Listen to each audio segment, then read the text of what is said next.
Praise the Lord. పునరుద్ధానుడైన యేసు క్రీస్తు నామములో మీ అందరికీ శుభాభివందనాలండి. బాగున్నారా? యేసయ్య మీ అందరినీ ఆశీర్వదించును గాక. అనుదిన వాత్సల్యత అను నేటి వాక్య ధ్యానాంశాన్ని ఉదయకాలం ధ్యానించుకుందాం రండి. పరిశుద్ధ బైబిల్ గ్రంథములో హెబ్రీయులకు రాసిన పత్రిక 13వ అధ్యాయము 5వ వాక్య భాగంలో నేను చదువుతాను. వీలైతే బైబిల్ తెరిచి వాక్యాన్ని గమనించండి. నిన్ను ఏ మాత్రమును విడువను, నిన్ను ఎన్నడును ఎడబాయనని ఆయనే చెప్పెను గదా. యేసయ్యకి మహిమ కలుగును గాక. దైవజనమా, చదవబడిన ఈ వాక్య భాగంలో ఈ ఉదయకాలం ప్రభు మీతోనూ, మీ పిల్లలతోనూ, మీ కుటుంబంతోనూ, ఈ వాక్యం వింటున్న ప్రతి బిడ్డతో మాట్లాడుతున్నాడు.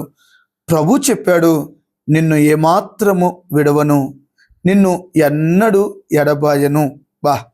ఎవరైనా ఈ భూమి మీద ఈ మాట చెప్పేవాళ్ళు ఉంటారా?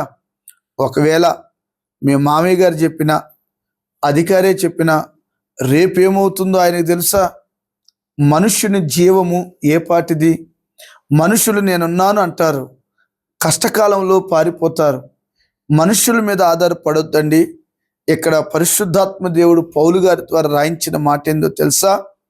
ఎవరైతే దేవుని కొరకు బ్రతుకుతున్నారో, ఎవరైతే దేవునిలో నిలిచి ఉన్నారో, ఒక్క మాటలో చెప్పనా, ఈ హెబ్రీ గ్రంథకర్త ఈ మాటను ఎందుకు ప్రస్తావించాడో చెప్పనా? అక్కడ దేవుణ్ణి నమ్ముకునే ఈ ప్రజల్లో హెబ్రీ సంఘంలో జరిగిన సన్నివేశం చెప్పనండి. అక్కడ విశ్వాసులు ఆస్తి నష్టపోయారు. విశ్వాసులు కష్టాలు, హింసలు, నిందలు, అవమానాలను భరిస్తున్నారు. ఈ అవమానాలు, నిందల మధ్యలో చాలా మంది కుటుంబాలని కోల్పోయారు. చాలా మంది భార్యని, భర్తను కోల్పోయారు, పిల్లల్ని కోల్పోయారు, ఉద్యోగాన్ని కోల్పోయారు, వ్యాపారాలను కోల్పోయారు. ఒక్క మాటలో చెప్పనా, వారు నిస్సహాయకరమైన స్థితిలో, దిక్కులేని స్థితిలో, ఆదరణ లేని స్థితిలో, ఒంటరి కలిగిన స్థితిలో, వేదన కలిగిన స్థితిలో ఉండిపోయారు. అప్పుడు పౌలు అంటాడు, ఓ ప్రజలారా, my dear sisters and brothers, నేను చెప్పే మాట వినండి.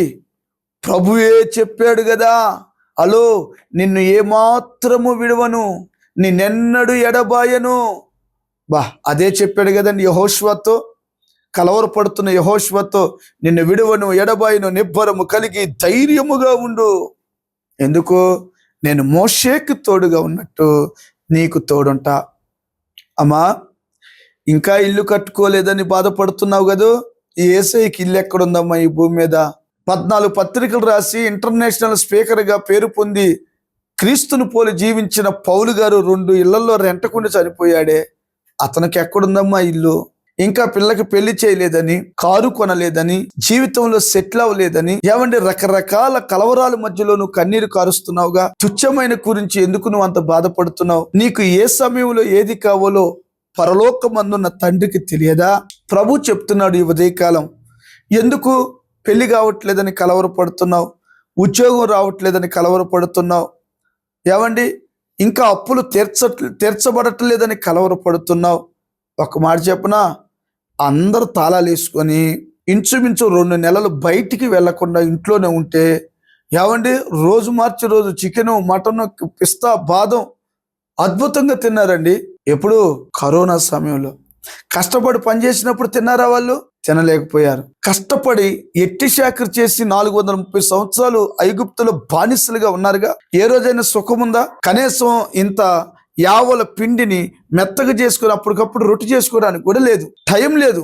అంత పని పెట్టినందువలన రాత్రులు వాళ్ళు ఆ పిండిని మెత్తగా చేసి, ఏమండి, ఒక టవల్కు చుట్టుకొని తలగాడిగా పెట్టుకొని పడుకునేవాళ్ళు.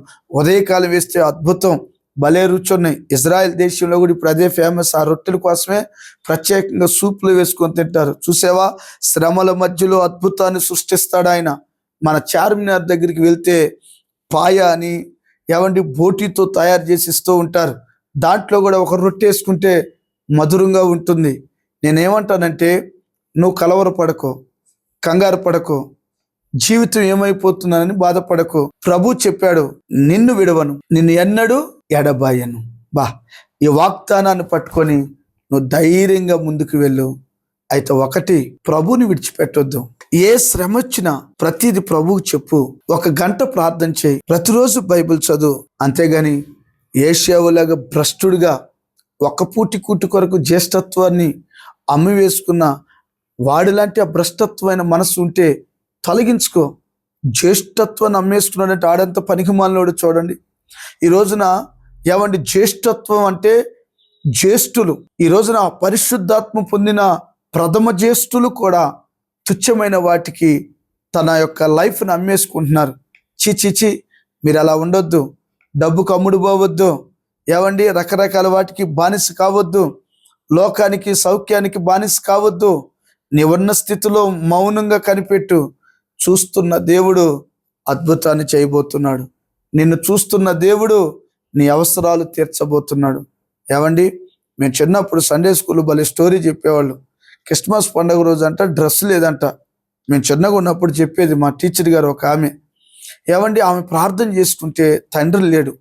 ప్రార్థన చేసుకుంటే ప్రభా నాకు డ్రెస్ కావాలి, ఒక బైబిల్ కావాలి, అందరూ కొనుక్కుంటున్నారు, నాకు దిక్కు ఏమి లేదని ప్రార్థన చేస్తే ఉదయకాలం 25వ తారీఖు పొద్దున్నే 7 గంటలకు డోర్ తీస్తే ఆ డోర్ దగ్గర 3 కావాల్సిన వస్త్రాలు, బైబిల్స్, గిఫ్ట్లు, చెప్పులు అన్నీ సమకూర్చి పెట్టారంట.